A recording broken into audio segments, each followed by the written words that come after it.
আজকের এই ক্লাসে আমরা প্রমাণ করব কিভাবে 90 ডিগ্রি কোণের জন্য ত্রিকোণমিতিক অনুপাত tan এর মান আনডিফাইন্ড অনির্ণেয় বা অসংজ্ঞায়িত কিন্তু cot এর মান 0 হয়।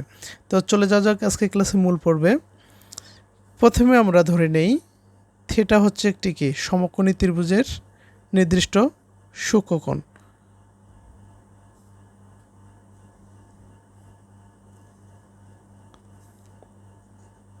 ধরে নেই এ বি সি একটি সমকোণী ত্রিভুজ যার বিকোণটি হলো সমকোণ অর্থাৎ 90 ডিগ্রি।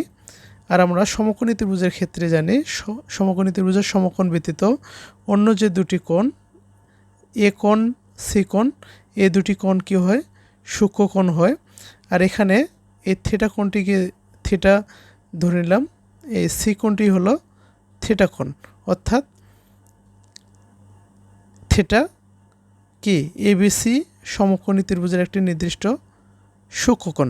তাহলে ত্রিকোণমিতিক অনুপাতের সংজ্ঞা অনুসারে আমরা থিটা সমান সমান লিখতে পারি এই থিটা কোণের সাপেক্ষে tan সমান সমান লিখতে পারি অর্থাৎ tan থিটা সমান সমান লিখতে পারি লম্ব ভাগ ভূমি এবং cot থিটা সমান সমান লিখতে পারি ভূমি ভাগ লম্ব। অর্থাৎ এই থিটা কোণের সাপেক্ষে এই ত্রিকোণমিতিক অনুপাত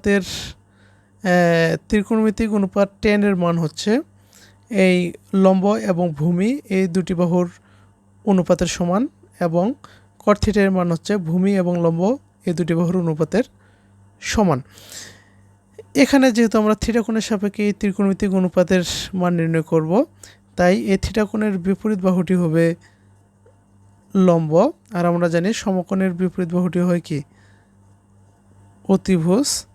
আর এই কোণের সন্নিহিত বাহুটি অর্থাৎ বিসি বাহুটি হবে এই ত্রিভুজের ভূমি। তাহলে এখান থেকে আমরা কি লিখতে পারি tan থিটা সমান লম্ব, আর লম্ব বলতে কি এবি আর ভূমি বলতে বিসি। আবার এখান থেকে এই cot থিটা সমান কি ভূমি বলতে কি বিসি আর লম্ব বলতে কি এবি, তাই না? এটা আমরা লিখতে পারি। এখন এই থিটা হচ্ছে কি থিটার মান হবে কত 90 ডিগ্রি। আমরা 90 ডিগ্রির জন্য যেহেতু ত্রিকোণমিতিক অনুপাতগুলো মান নির্ণয় করব, আর এই থিটা কোণের মানটি 90 ডিগ্রি কোণ হবে। এই থিটা কোণের মানটি 90 ডিগ্রি তখনই হবে যখন এই যে এসি এই যে বাহুটি এসি বাহুর এই যে এসি বাহুর এই যে সি বিন্দুটি যখন কি কার দিকে আসবে আস্তে আস্তে সি থেকে বি এর দিকে আস্তে আস্তে একবারে বি বরাবর আসবে, ঠিক তখন কি এই থিটা কোণটির মান কত হবে 90 ডিগ্রি হবে। অর্থাৎ এরকম এই এসি বাহুটি যখন এসি বিন্দু থেকে বি এর দিকে অর্থাৎ এই যে এভাবে যখন এভাবে আস্তে আস্তে আস্তে একবারে কি এসি বাহুটি এ বি বরাবর হবে, তখন এই থিটা কোণের মান কত হবে 90 ডিগ্রি হবে। আবার বলি এই এসি বাহুটি যখন সি থেকে বি এর দিকে আসতে থাকবে অর্থাৎ এভাবে আসতে থাকবে আস্তে আস্তে আস্তে আস্তে আস্তে একবারে কি এ বি বরাবর হবে, তখন কি হবে এই থিটা কোণের মানটি 90 ডিগ্রি হবে। অর্থাৎ এই যে এরকম এসিটা এখান থেকে কোথায় আসলো এখানে আসলো, তার মানে কি এই যে এসি বাহুটি এই বরাবর আসলো, আবার সামনের দিকে আসলে কি এখানে এসি বাহু এই বরাবর হবে, আবার সামনের দিকে আসলে কি হবে এই বরাবর হবে, আবার সামনের দিকে আসলে এই বরাবর হবে, আবার সামনের দিকে আসলে এই বরাবর হবে। এইভাবে আস্তে আস্তে একবারে প্রায় এবি বরাবর আসলে থিটা কোণের মান কত হবে 90 ডিগ্রি হবে। আচ্ছা যখন দেখেন থিটা যখন কি সি বিন্দু যখন এবি বরাবর আসবে তখন কি এসি এই যে এসি বাহুর দৈর্ঘ্যটা কার সমান হবে এবি এর সমান হবে না? এসি বাহুর যখন কি এসি বাহুর সি বিন্দুটা কি এভাবে এই যে বি দিকে আস্তে আস্তে কি একবারে বির কাছাকাছি আসবে বা বি বিন্দু বরাবর আসবে, তখন কি এসি বাহুর দৈর্ঘ্যটা কার সমান হবে এ বি এর সমান হবে। তখন কি হবে থিটা কি হবে এই থিটা কোণের মান কি হবে 90 ডিগ্রি হবে। তখন কি বিসি বাহুটা থাকবে? এসি তো কি এ বি বরাবর আসে, তখন কি বিসি বাহু কি থাকবে না, তখন কি হবে বিসি বাহুর মান 0 হয়ে যাবে, তাই না? তখন বিসি বাহুর মান জিরো হয়ে যাবে।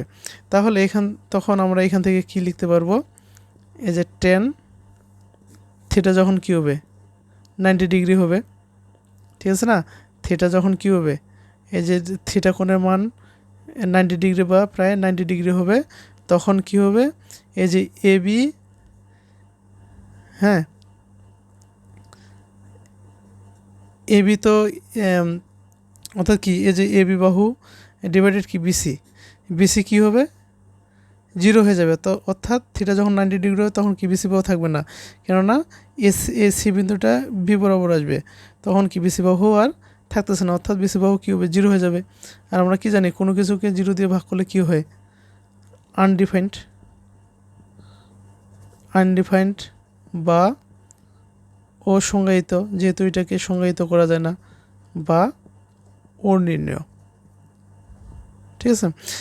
এখন এখান থেকে আবার দেখি এই যে কট, কট সমান সমান যখন কি থিটা হচ্ছে কি 90 ডিগ্রি হচ্ছে, তাই না, থিটার মান কী হচ্ছে 90 ডিগ্রি, অর্থাৎ 90 ডিগ্রি সমান সমান তখন কি হচ্ছে, এই যে বিসি, বিসি কি থাকতেছে, বিসি থাকে না, তার মানে কি বিসির মান হচ্ছে জিরো, আর এবি তো এবি থাকতেছেই, তাহলে কি জিরোকে কোনো কিছু দিয়ে ভাগ করলে কি হয়, অ্যান্সার জিরোই হয়। তাহলে কি কট 90 ডিগ্রির মান কত পাই আমরা, এখানে জিরো পেয়ে যাচ্ছি, কি প্রমাণিত হয়ে গেলো, তাই না। টেন 90 ডিগ্রি সংখ্যা অসংজ্ঞায়িত বা আনডিফাইন্ড, আর কট 90 ডিগ্রি ইকুয়াল টু কি জিরো। আশা করি বুঝতে পেরেছেন, না বুঝতে পারলে অবশ্যই কমেন্টে জানাবেন, আমি আবার বুঝিয়ে দেওয়ার চেষ্টা করব। আর এই ভিডিওগুলো যদি ভালো লেগে থাকে অবশ্যই ইউটিউব চ্যানেলটি সাবস্ক্রাইব করে দিবেন, এবং যে বিএমএদ ইউটিউব চ্যানেলটি সাবস্ক্রাইব করে দিবেন। আবার ফেসবুকে বিএমএদ একাডেমি পেজটি ফলো করে রাখবেন, লাইক কমেন্ট শেয়ার করবেন। ধন্যবাদ সবাইকে, ভালো থাকেন সবাই।